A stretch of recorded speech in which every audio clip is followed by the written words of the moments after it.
신랑 귀한 찬양 감사합니다. 예수 이름의 권세와 능력을 믿고 선포하며 전하며 나아갈 때에 영생을 얻고 나음을 입고 또 하나님의 큰 표적과 기사를 보리라 라는 이 찬양의 가사처럼 우리 모든 성도님 한 분 한 분들께서 예수 이름을 선포하고 외치시고 그 이름으로 간구하는 한 분 한 분 되시기를 주의 이름으로 간절히 축원합니다. 이번 한 주 저희가 함께 외치고 나아가는 한 절 외침은 주보를 보시면 하나님이 주신 소명을 붙잡고 나아가겠습니다 입니다. 하나님이 주신 소명을 붙잡고 나아가겠습니다. 우리 다 같이 가슴에 손을 얹고 다짐하는 마음으로 한 절 외침을 함께 외치겠습니다. 시작. 하나님이 주신 소명을 붙잡고 나아가겠습니다. 아멘. 우리 사랑하는 영동교회 성도님들께서는 어떤 소명을 하나님으로부터 받으셨습니까? 여러분의 마음을 가득 채우고 있는 하나님이 나에게 주신 그 소명의 자리는 어디입니까? 우리가 그 소명을 붙잡고 나아갈 때에 하나님께서 여러분들을 통하여 이루고자 하시는 그 하나님 나라의 아름다운 일들이 이루어지리라 생각합니다. 사도 바울의 일생을 보면요, 이 사도 바울의 일생이 하나님으로부터 받은 그 소명을 따라 살아가는 삶이었습니다. 사도행전 9장 15절을 보면 사도 바울이 환한 빛 가운데에 예수 그리스도를 만났을 때에 아나니아라는 사람이 주님으로부터 받은 그 바울의 소명을 이야기해 줍니다. 당신은 예수 그리스도를 이방인들과 임금들과 이스라엘 족속들에게 전하기 위하여 주님으로부터 택하심을 받은 그릇입니다. 이 말을 듣고요, 사도 바울은 그때로부터 예수님을 주로 고백하고 다메섹에서, 그의 고향 다소에서, 예루살렘에서, 그리고 안디옥에서 예수 그리스도가 주님이십니다, 메시아이십니다, 하나님의 아들이십니다, 예수 그리스도를 믿을 때에 죄 사함을 받고 하나님의 자녀가 되는 복된 삶을 누립니다 라고 외치며 전하는 그 일을 충실히 하였습니다.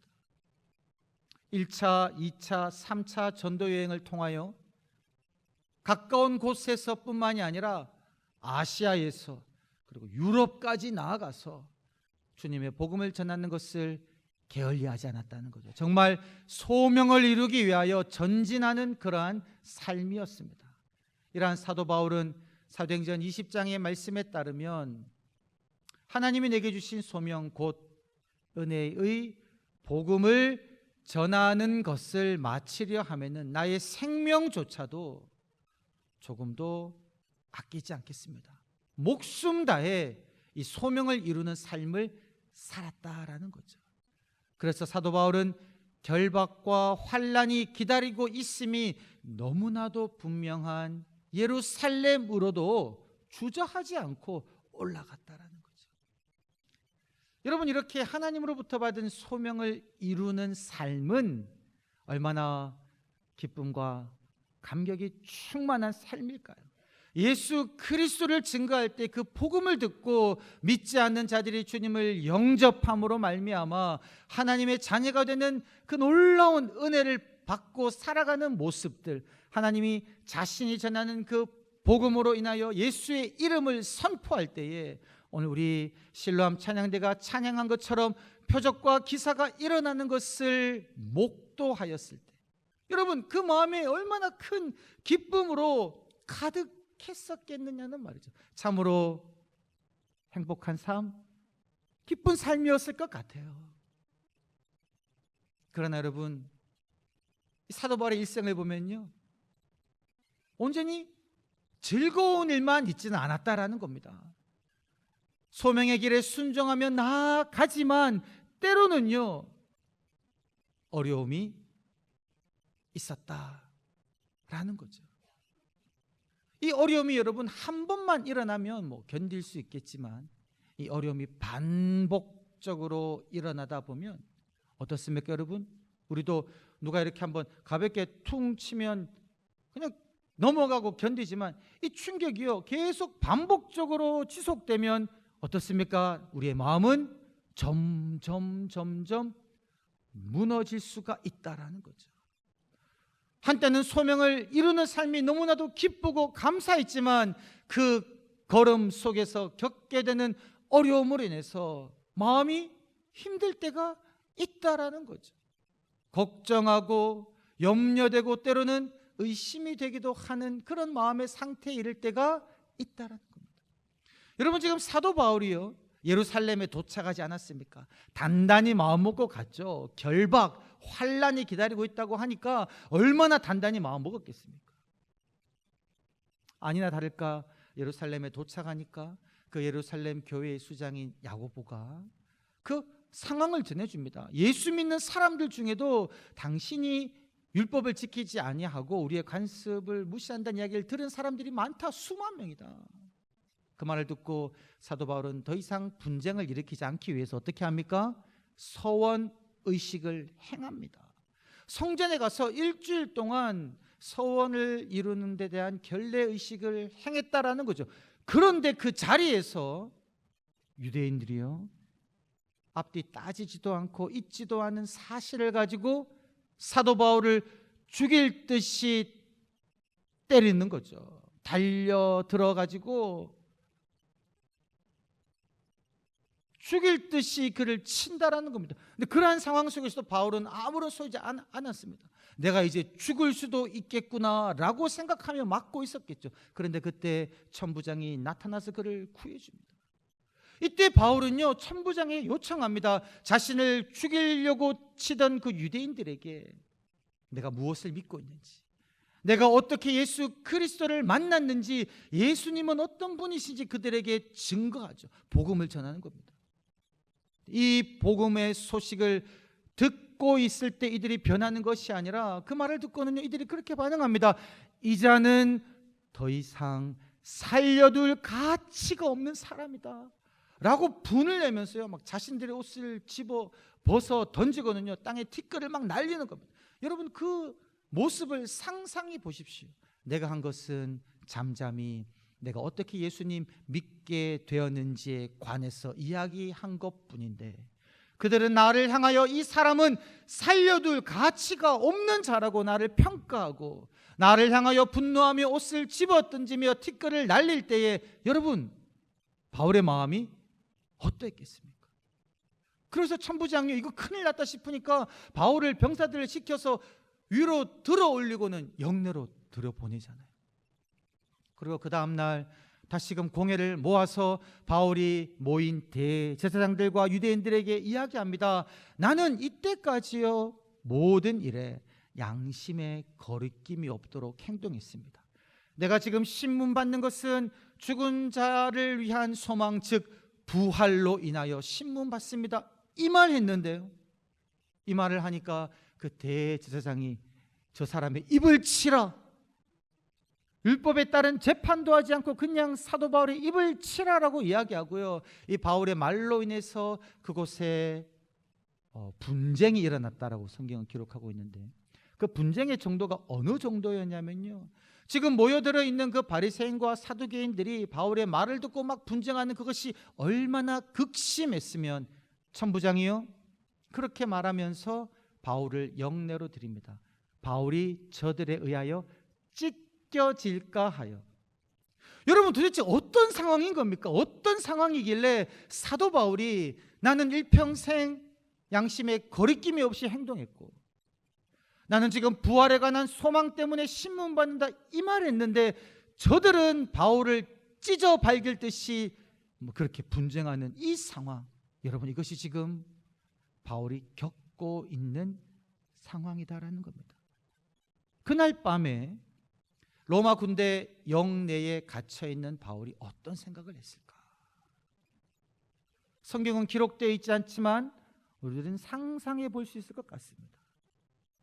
여러분, 바울도요, 이 정도 일을 당하면 아마 그 마음속에 하나님, 당신이 저에게 주신 이 소명을 제가 온전히 이룰 수 있겠습니까?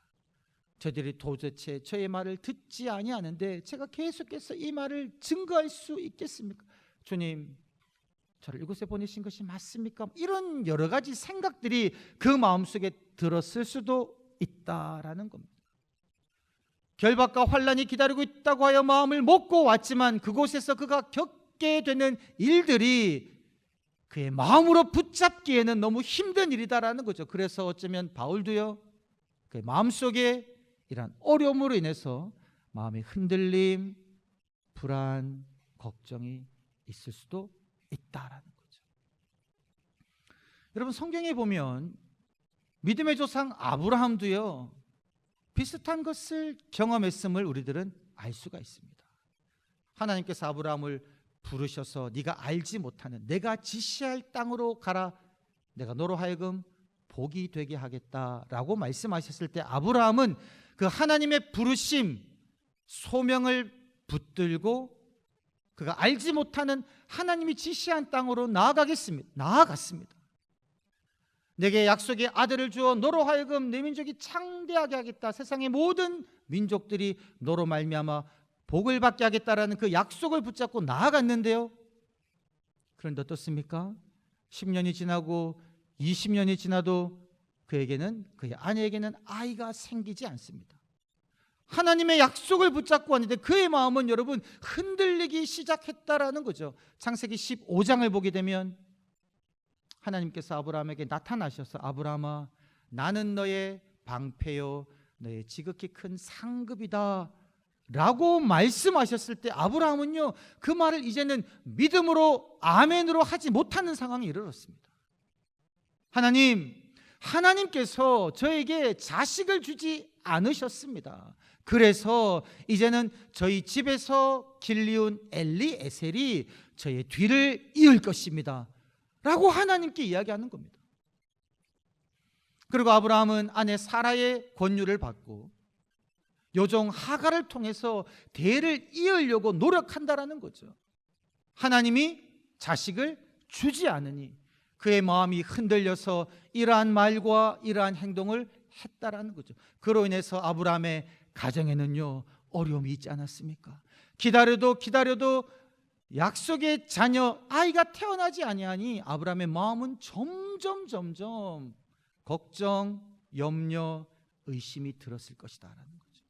여러분, 이때 하나님께서는 이 바울과 아브라함에게 어떻게 행동하셨을까요?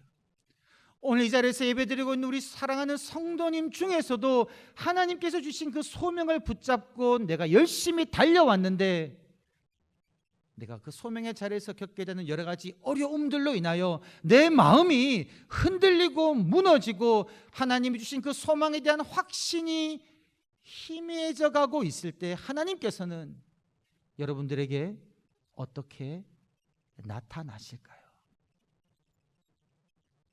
우리의 주 되신 하나님께서는 이러한 상황에 있어서 우리의 소명을 다시 한 번 더 확인시켜 주십니다. 그리고 하나님께서 당신의 마음에 품고 계신 그 계획이 어떠한지를 다시 한번 우리에게 친절히 가르쳐 주십니다. 그렇게 하심으로 말미암아 우리의 마음에 힘을 주고자 하시는 것이죠. 하나님께서 아브라함에게 나타나셨습니다. 그리고 분명하게 말씀하셨습니다. 아브라함아, 하갈이 아니라 내 집에서 길려진 엘리에셀이 아니라 사라에게서 태어날 아이를 통하여 내가 하고자 하는 그 일을 이룰 것이다 라고 다시 한번 말씀해 주셨습니다. 그리고 1년 뒤 이맘때 내가 다시 오리니 그때 네 아내가 잉태할 것이다 라는 이 말씀을요 다시 한번 확인시켜 주시는 거죠. 하나님 마음속에서 어떤 계획을 품고 계시는지를 아브라함에게 분명하게 말씀해 주셨습니다. 여러분, 그때 아브라함은 믿지 못했죠. 어떻게 여인으로서의 그 경수가 끊어진 사람이 아이를 낳을 수가 있겠습니까? 라고 말했을 때에, 그러나 여러분 1년 기다리죠. 기다리고 난 다음에 어떤 일이 일어납니까? 하나님이 말씀하신 대로 약속의 아들이 사라를 통하여 태어났다라는 거죠. 여러분, 그 일을 아브라함이 목도하였을 때에 하나님께서는 당신이 말씀하시는 것을 분명히 이루시는구나 라는 그 마음에 확고한 믿음이 생겼다라는 거죠. 그래서 아브라함은요 나중에 하나님께서 그 독자 이삭을 하나님께 바치라라고 명령하셨을 때에 그 명령을 도저히 납득할 수 없었다라고 할지라도 아브라함은 하나님을 믿으면서 이삭을 하나님께 바친다라는 거죠. 신약 성경을 보게 되면 그렇게 이야기합니다. 아브라함은 하나님께서 죽은 자 가운데서 그의 아들을 살릴 줄 믿었다라고 이야기합니다. 그런 믿음을 가지게 되었다라는 거죠. 구약 성경을 보게 되면 아브라함은 그렇게 고백합니다. 하나님께서 자신을 위하여 재물을 준비하실 것입니다. 이러한 믿음을 아브라함은 가지게 되었다라는 겁니다. 여러분, 하나님께서는 바울에게요 지금 어떻게 당신의 그 약속을 다시 한번 이야기해 주실까요? 하나님께서는 11절에 보게 되면 그렇게 말씀하십니다. 사울아, 네가 예루살렘에서 나의 일을 증거한 것과 같이 로마에서도 증언하여야 하리라. 여러분, 바울이 생각할 때요 지금 예루살렘에서의 사역은 엉망입니다.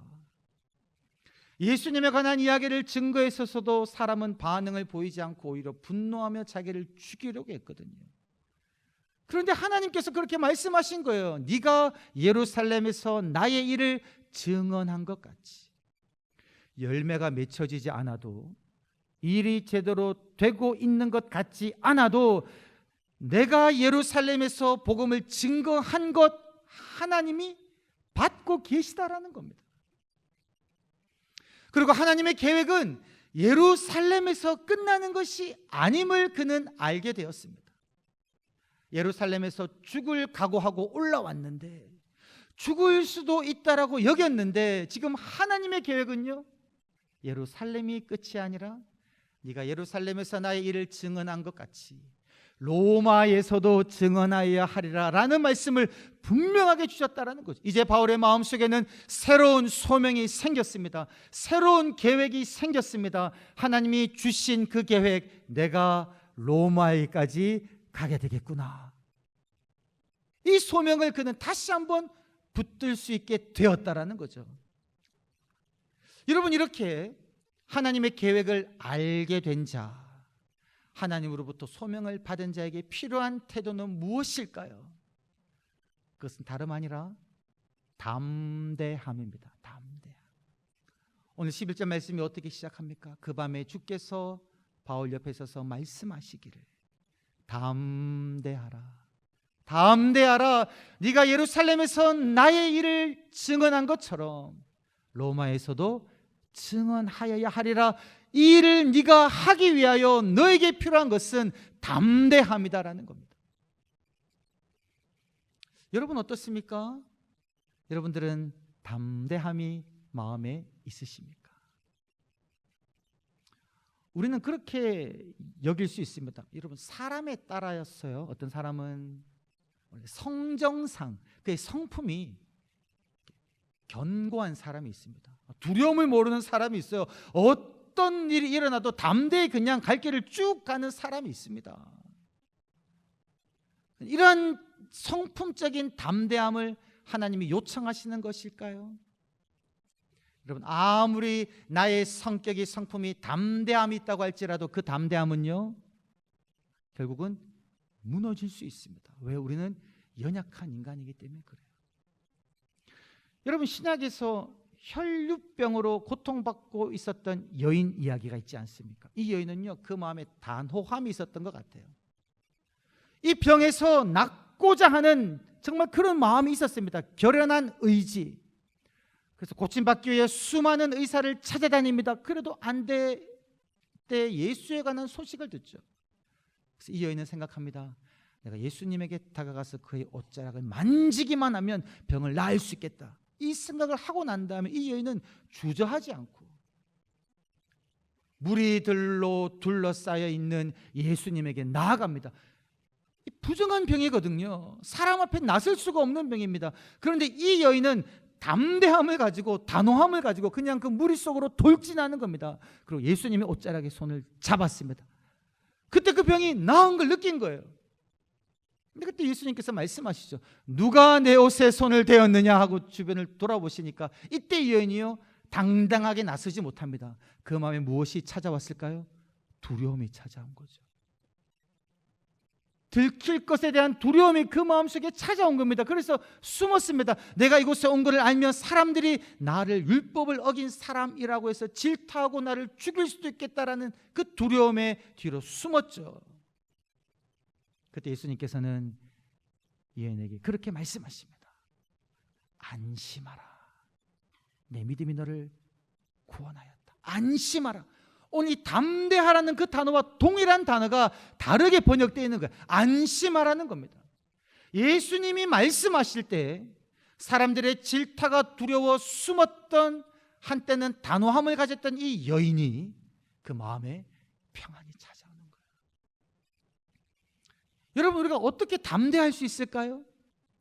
우리의 담대함은 나에게로부터는 담대함이 아니라 하나님으로부터 오는 담대함이 우리를 가득 채워야 한다는 겁니다. 요한복음 16장 34절에 예수님께서는 제자들에게 그렇게 말씀하셨습니다. 지금 그때 상황은요, 제자들이 곧 예수님을 버리고 떠날 것이고, 그러나 하나님이 나와 함께 하신다, 이런 말을 예수님께서 제자들에게 하셨습니다. 그리고 제자들에게 예수님 말씀하세요. 이 말을 너희에게 이르는 것은 너희로 하여금 나로 말미암아 내 안에서 평안을 누리게 하려 합니다. 평안을 누리게 하려 합니다. 세상에서 너희가 환난을 당하나 담대하라. 내가 세상을 이겼노라. 여러분, 제자들이 어떻게 평안함을 누릴 수 있을까요? 내 안에서, 예수님 안에 있을 때 그들이 평안함을 누릴 수 있고요. 세상에서 그들은 환난을 당하게 될 것입니다. 예수님으로 말미암아 그들은 옥에 갇히고 매맞고 핍박을 받을 것입니다. 그런 환난을 그들이 경험할 것이지만 담대하라. 내가 세상을 이겼노라. 세상을 이기신 예수 그리스도로 말미암아 이 제자들이요 마음의 평안함을 누리고 담대할 수 있다라는 겁니다. 이러한 담대함이 우리 가운데 있을 때에 우리들은 주께서 우리에게 주신 그 소명을 온전히 이룰 수 있다라는 겁니다. 사도 바울이 주님의 말씀을 듣고요, 그는 깨달았죠. 하나님의 계획을 로마에까지 가서 복음을 증거하겠구나. 그때 그의 마음은 담대함이 찾아왔습니다. 흔들리지 아니하는 마음이 자리 잡았습니다. 그리고 그 다음날 그가 들은 소식은 무엇이냐면요, 자신의 생질로부터 엄청난 소식을 듣습니다. 지금 바깥에서는 당신을 죽이려고 작심한, 당신을 죽이기 전에는 먹지도 마시지도 않겠노라고 결의한 사람 40명이 있다는 겁니다. 40명이 모여가지고 기회만 되면 바울을 죽이려고 작정하고 있다는 거죠. 그래서 꾀를 내어서 바울을 공회로 다시 한번 내려오게 하면 그 길목을 지키다가 죽이겠다라는 거예요. 이 소식을 바울이 듣습니다. 여러분, 상상해 보십시다. 한 명도 아니고 두 명도 아니고 장장 40명이요 먹지도 않고 마시지도 아니하고 나를 죽이기까지는 아무것도 하지 않고 오직 죽이겠다라고 결단한 사람들이 내가 나다니는 길목에 기다리고 있다고 생각해 보십시다. 두렵지 않겠습니까? 분노가 치밀어 오지 않겠습니까? 화가 나지 않겠습니까? 억울하지 않겠습니까?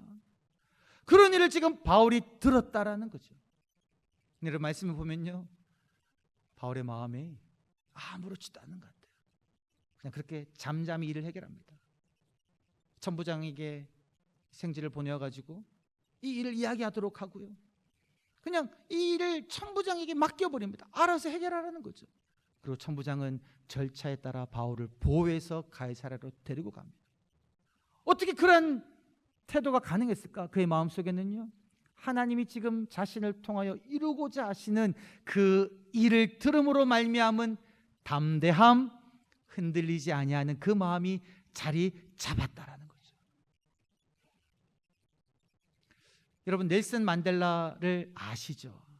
넬슨 만델라는요, 남아프리카 공화국의 최초 흑인 대통령입니다. 노벨 평화상을 수상했습니다.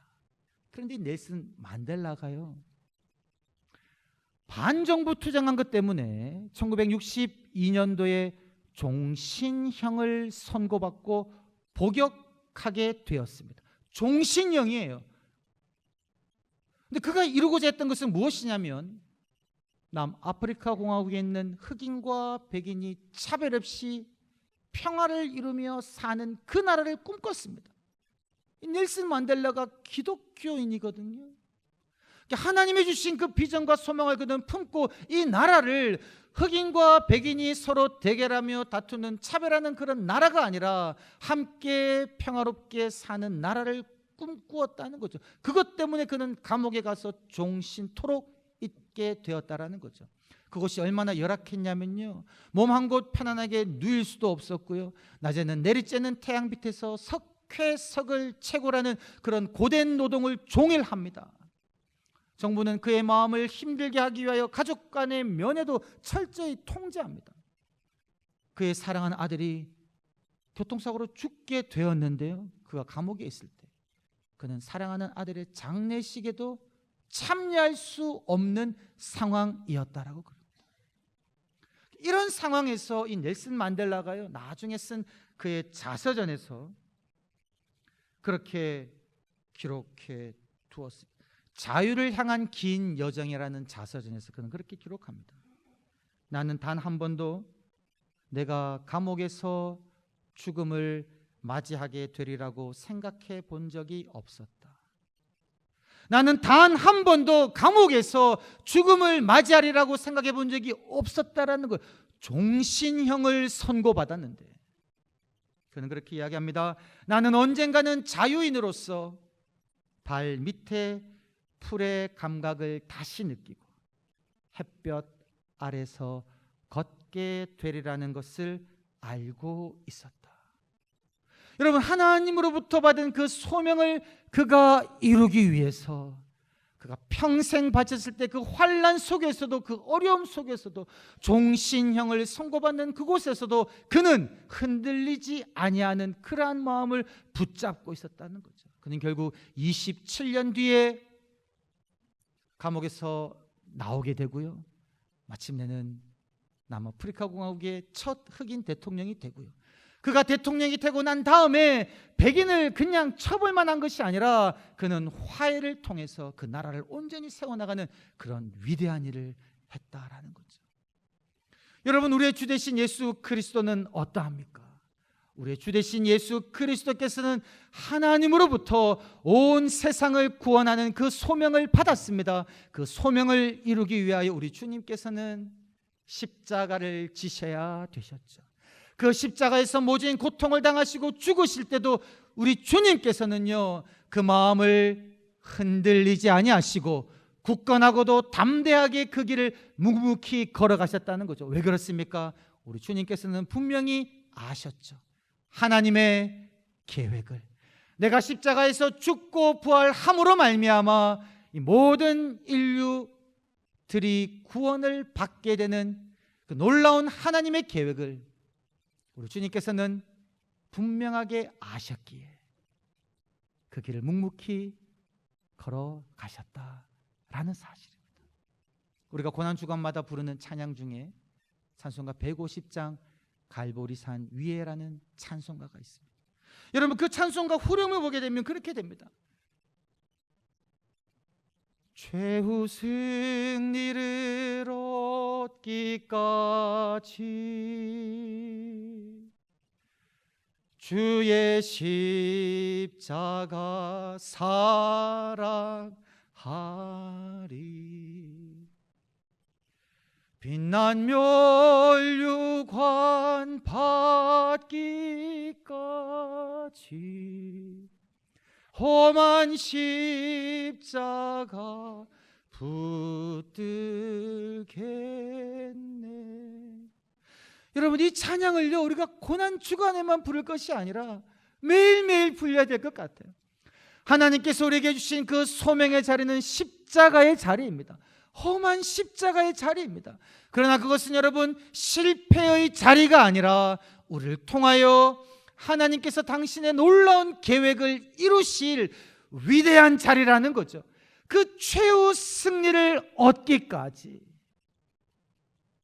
우리는 주님의 그 십자가를, 험한 십자가를, 빛난 멸류관을 받기까지 이 믿음의 걸음을 걸어야 할 것입니다. 이러한 자리에 우리 주님께서는 사랑하는 성도님 한 분 한 분들을 초대하시고 여러분에게 주신 그 소명을 붙잡고 하나님의 놀라운 계획을 마음에 품으시고 흔들리지 아니하는 마음으로 담대하게 걸어나가기를 요청하고 계십니다. 이런 주님의 요청에 믿음으로 응답하시는 한 분 한 분 되시기를 주의 이름으로 간절히 축원합니다. 하나님, 우리에게 귀한 주님의 일을 하도록 허락하시고 주님의 놀라운 계획을 말씀하여 주심을 감사합니다. 믿음으로 담대하게 안심하며 흔들리지 아니하고 그 소명의 걸음을 최후 승리를 얻기까지 달려나갈 수 있도록 주님 저희들을 붙잡아 주옵소서. 감사드렸고 구주 예수님의 이름으로 기도드리옵나이다. 아멘.